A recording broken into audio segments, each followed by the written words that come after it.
Maricopa, Arizona. Nothing about driving the new 2019 Volkswagen Jetta for the first time is a typical experience. For one, we're in Arizona, at the company's proving grounds, a 1,600-acre facility surrounded by massive walls designed to keep folks like us out. Inside are two Jetta prototypes, pre-production cars really, swathed in swirly camouflage with heavy blankets covering most of the dash and center console. And yet, here we are. Invited to a place we've never been before, although relieved of our cameras and smartphones, for security purposes. Now, other manufacturers have had us to their secret proving grounds on similar adventures, but Volkswagen hasn't in recent memory. At a minimum, it's an unusual move for an automaker entailing lots of risk that we might see something before we're supposed to. It's fascinating to take a peek behind the curtain. APG's senior director, the affable James Marcella, is eager to show us all the goodies he can. Having been here for 25 years, he's rightfully proud of the facility, which is used by all brands owned by the Volkswagen Group, even MAN, Scania, and Ducati. During the main testing season, flocks of engineers migrate from Germany to the proving grounds, occupying a huge bank of cubicles and competing for time on the various test courses.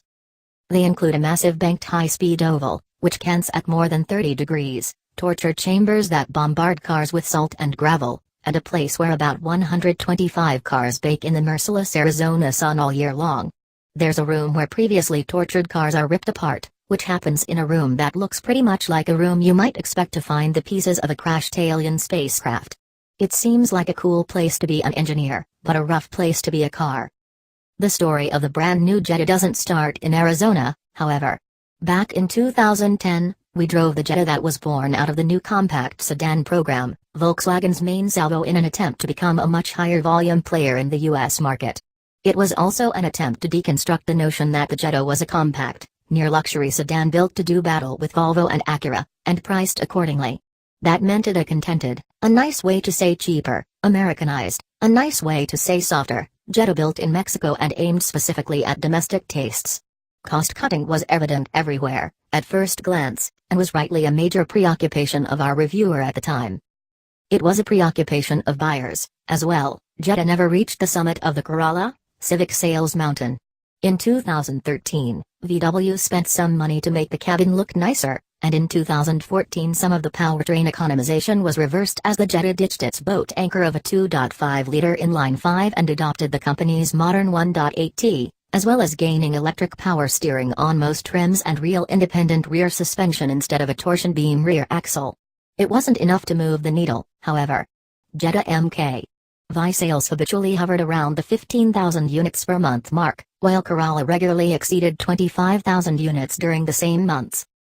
That might lead you to think the idea of a Jetta built to a price is out the window, and that's what we were most interested to discover driving the car around APG. After a tour of the facility, we headed to a short, low-speed course. It's apparently used to test vehicle fuel tank ventilation systems, to make sure they work properly by sloshing fuel around. It was basically a low-speed autocross course, and it revealed a few notable things about the new Jetta that shouldn't change too much by the time it heads to production. For one, the exterior is sharp. Literally. The beltline crease under the window sills is incredibly pronounced, as are the fillets at the edges of the hood. Our first tester was an upmarket trim, probably in cell. It had complex, interesting headlight elements and upscale, two-tone leather seats. A peek under the blankets covering the dash and center console revealed Volkswagen's digital cockpit, although it was in some sort of debugging mode and didn't display a normal interface. The door cards had an insert that looked like patterned aluminum, and it nicely set off the angular inset for the door handle. The door pulls, however, were hard, nasty plastic, and while other parts of the door card were soft touch plastics, they didn't look like it. The bottom line is that the interior is much more like the new Atlas than the outgoing Jetta, in both good and bad ways. It's also adequately roomy, particularly in back, for normal-sized humans. The familiar 1.4-liter turbocharged inline-4 is present, but there was a surprise out back, a torsion beam. Unless this pre-production car had a strange mishmash of equipment, it seems like all Jettas will return to this suspension setup. To be completely fair to VW, torsion beams are very attractive from a cost and packaging perspective, and the Jetta's trunk was cavernous. VW North American Engineering Chief Matthias Erb told us, in a characteristic moment of frankness, that VW's reliance on turbocharged engines means it's at a bit of a disadvantage in terms of per-unit cost. Saving some money in an area that a typical commuter almost certainly won't notice isn't a terrible idea. Honestly. If this ends up on a future GLI, though, we reserve the right to complain. The road course revealed a few other things. The 19 Jetta is soft. Very soft. One of the Jetta engineers who rode along for a few laps told me that the company had gotten feedback from consumers that even the last-gen car, a very Americanized product for VW, rode too stiffly for many of them. A softer, more compliant car might please the masses, but it feels even less Teutonic than before. Chasing the mass market, I fear, VW's getting ever closer to abandoning its magic formula of European flavor at budget prices.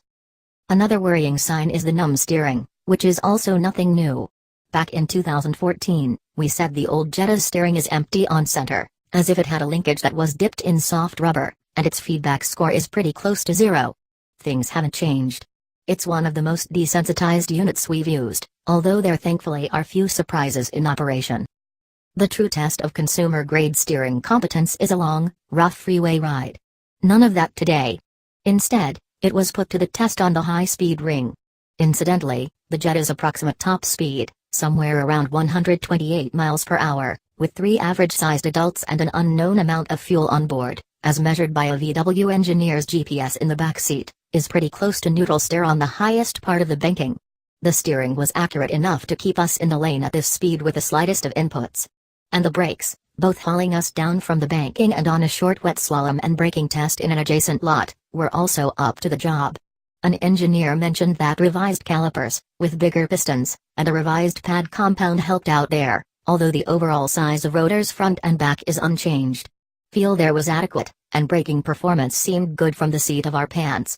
There was no measured stopping test to confirm our hunch, of course. Frankly, in this short and highly curated experience, there wasn't much more to glean about the 19 Jetta. There was no opportunity to drive it on public roads, which would help prove if the general softening of this new compact sedan is an improvement or a step backwards from the outgoing car. The styling may move the needle a bit, as it seems likely that when the camo comes off it'll be a sharp-looking sedan. The rub is that the de-softening of the Jetta seems like a misreading of history. You might get whiplash if you think too hard about how VW has swung from one reading of the car to another. Taking a step back, the real question is whether VW should even be chasing the sort of volume that it seeks for this car. Made it extremely clear to us that the 2.1% market share VW has in the US is not enough. VW's platform sharing strategy can allow the company to bring high-end features to users at a competitive price, if, and only if, it can sell enough vehicles.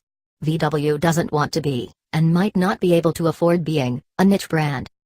The problem is, the Jetta is best when it's a niche product. It started out as a Golf with a trunk, and the company didn't build a cult following by diluting the essence of its core products.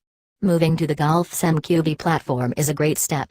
A real GLI, with an independent rear suspension and moves to match its Golf sibling, would cast an air of Europhilic legitimacy to the whole line, a unique selling proposition in a segment that really could use one. Look at Subaru's success sticking to all-wheel drive and boxer motors in the most vanilla segment around. Americans deserve vehicles with a soul, even commuter appliances. We need more seat time to determine if VW captured the mojo on this one, and we need to see what kind of price point it comes in at. Until then, VW's latest creation will remain metaphorically wrapped in a mysterious swirly vinyl wrap.